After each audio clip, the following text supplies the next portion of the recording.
जब मुझे यूट्यूब पे देखते हो तो भी खुश होते हो, फेसबुक पे देखते हो तो भी खुश होते हो। नीचे कर लो बेटा, थोड़ा नीचे करो। लेकिन आज मैं सामने खड़ा हूं, इतनी दूर से दिख रहा, दिल से दिल नहीं मिले हुए ना कि भाई अगर बेटे की आवाज 1 किलोमीटर दूर से भी माँ को सुनाई दे जाए, सुकून मिलता है नहीं मिलता बताओ?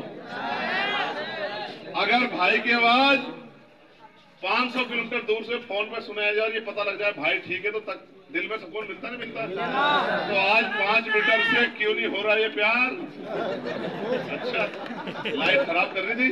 अच्छा ठीक है, गौर, अच्छा मेरी बात पर गौर करो, लाइट पे गौर मत करो। हमारी जिंदगी में तो वैसे अंधेरा है, कौन सा उजाला हमारी जिंदगी में? 75 साल बाद आज भी 10% मकानों को छोड़कर मैं शर्त लगा रहा हूँ, गांव में हमारे घर जो दलित पिछड़े वर्ग के लोग हैं, मुस्लिम समाज के लोग हैं, आज भी हमारे घर प्लस्तर नहीं हुआ होगा। आप चेक करा के देख लो, ठीक है? प्लस्तर नहीं होगा तो पुताई भी नहीं होगी, पुताई भी नहीं होगी तो सुख सुविधा के नाम को तो भूल जाओ। इस देश में जो कुत्ता पालते हैं अमीर लोग, उसके लिए भी बिस्लेरी का पानी, आरओ का पानी उगड़ते हैं। आपके यहाँ चेक करो, 90% लोग यहाँ नलके का, टंकी का पानी पीते होंगे, जो पानी जहरीला हो गया। आप जाके देखो क्या हो रहा है देश में, ठीक है? इसलिए मेरी बात पर गौर करो कि बाबा साहब अम्बेडकर ने ये वोट का अधिकार हमें दिया। जब वोट का अधिकार दे दिया और ये नारा दे दिया कि आज मैंने रानी का पेट चीर दिया, आज के बाद राजा बैलेट बॉक्स से तैयार होगा, तो इस देश में हुक्मरान लोगों के दर्द उठ गया, उनको तकलीफ होगी। उन्होंने कहा भाई ये तो डॉक्टर अम्बेडकर बहुत खतरनाक निकला, जिसको हमने स्कूल में नहीं घुसने दिया, जिसको हमने पानी नहीं पीने दिया, मटकी नहीं छूने दिया, आज इस व्यक्ति ने तो इन सब लोगों को अधिकार दे दिए, हमारे बराबर बिठा दिए कुर्सी पे। जिनसे हम छुआछूत भेदभाव करते थे, आज तो हमारे बराबर बैठने जा रहे हैं, इनको रोकना पड़ेगा। तो दुश्मन ने षड्यंत्र किया कि बाबा साहब ने वोट का अधिकार दिलाया, और दुश्मन ने कहा वोट इनके पास है, नोट हमारे पास है, हम इनकी वोट को नोट से खरीद लेंगे, इनका राजकाज न्याय देंगे। जिसको जिस चीज की जरूरत होती है, अगर वो चीज उसको मिल जाए तो वो और किसी चीज के बारे में नहीं सोचता। जैसे कोई आदमी भूखा हो, आप उसे कह दो आजा भजन सुन ले, तो वो कहेगा भजन बाद में सुनूंगा, पहले भोजन की व्यवस्था करा दो। होता नहीं होता है? जो कोई आदमी जिसको बहुत नींद आ रही होती है, उसको आप कह दो आजा भोजन कर लो, वो कहेगा भाई भोजन बाद में कर लूंगा, पहले सो जाने दो।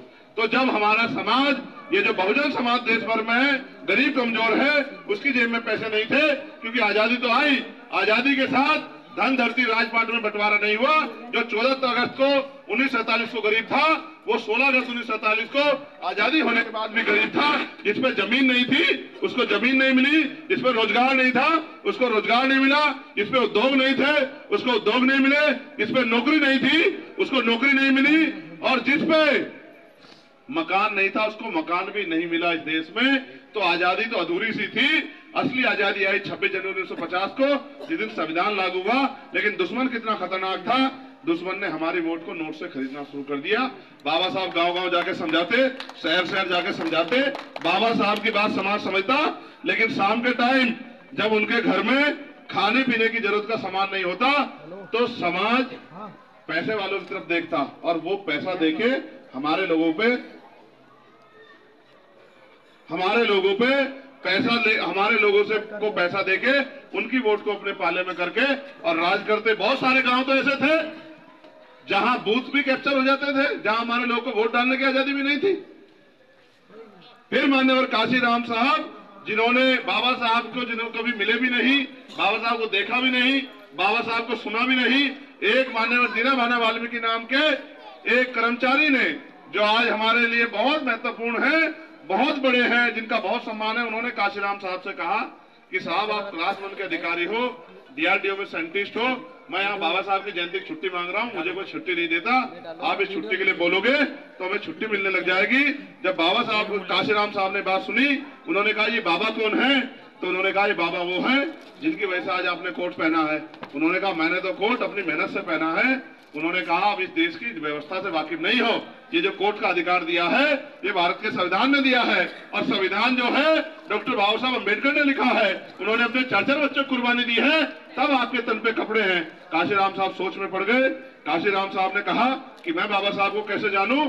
तो दीना भाना वाल्मीकि जी ने उनको एक किताब दे दी, जिस किताब का नाम था नेशन ऑफ कास्ट, जाति का विनाश। साहब ने उसको पढ़ा, एक रात में 3 बार पढ़े, रोने लगे, नौकरी छोड़ दी, परिवार को लिख दिया कि मेरा परिवार से कोई ताल्लुक नहीं, मेरा समाज भूखा नंगा है, मुझे इनको इकट्ठा करना है, मुझे इनको जागरूक करना है, मुझे इनकी गरीबी काटनी है, मैं नौकर बन के नहीं जीना चाहता। बाबा साहब तो मुझे मालिक बना गए थे, लेकिन आज भी मैं देश में मैं भी नौकर, चाहे मैं क्लास 1 का अधिकारी बन जाऊं तो भी सरकार का नौकर, और चाहे मैं 4th क्लास का कर्मचारी बन जाऊं तो भी नौकर। मैं इस देश में नौकर नहीं बनूंगा, अपने समाज को हुक्मरान बनाऊंगा। गांव गांव जाने लगे, लोगों को समझाने लगे, जो पहले से किसी पार्टी जुड़े लोग थे वो उनका अपमान करने लगे। रे ये काशीराम आ गया बेवकूफ बनाने हमें, अरे कह रहा है कि झंडा ढालो नीला, क्या है नीले झंडे में, हम तो फलानी पार्टी को वोट दे रहे हैं, उनकी सरकार है, राजकाज उनका है, हम इसको क्यों वोट दें। काशीराम साहब माने नहीं, काशीराम साहब चलते रहे, काशीराम साहब चलते रहे, पूरे देश का भ्रमण करते रहे।